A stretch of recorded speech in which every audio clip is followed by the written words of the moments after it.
Water is one of those things you don't think about until it's gone. That morning started like any other. Coffee brewing, dishes in the sink, the quiet routine of a normal day. Then I turned the faucet and nothing happened. No pressure, no sound, just silence. At first, I thought it was a temporary issue, maybe maintenance. But when I checked the other taps, the bathroom, the backyard, lying nothing, completely shut off. That's when the concern turned into something heavier. This wasn't random. This was deliberate. I stepped outside, scanning the street, noticing neighbors going about their day normally. Their water was fine. Ours wasn't, and then I saw the access panel near the side of the house. Slightly open. Tampered with. My stomach dropped. Because there was only one person who had been complaining about resource usage. Recently, Karen, she had been sending messages about shared utilities, accusing us of overconsumption, pushing boundaries that didn't belong to her. I had ignored it, thinking it would fade like her other complaints.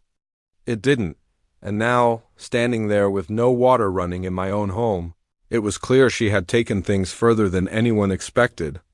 I made a call not to argue, not to confront, but to document. Because this wasn't about a disagreement anymore. This was interference with a basic utility, and that's not something you handle casually. Within the hour, things started moving. A utility technician arrived first, confirming what I already suspected: the line had been manually shut off at the access point. Not a system issue, not scheduled work. Someone had physically done it. Then came the next step: questions, access logs, cameras, and slowly the situation unfolded. Karen had used her HOA access to reach the panel. She believed incorrectly that she had the authority to regulate usage directly. What she didn't understand was that utilities like water aren't controlled that way. And shutting someone's supply off without authorization? That's not enforcement. That's a serious violation. By midday, the tone had shifted completely. The water was restored quickly, but the situation didn't end there. It escalated. Because actions like that don't just get undone, they get addressed. Karen, who had been so confident in her role, suddenly found herself explaining decisions she couldn't justify.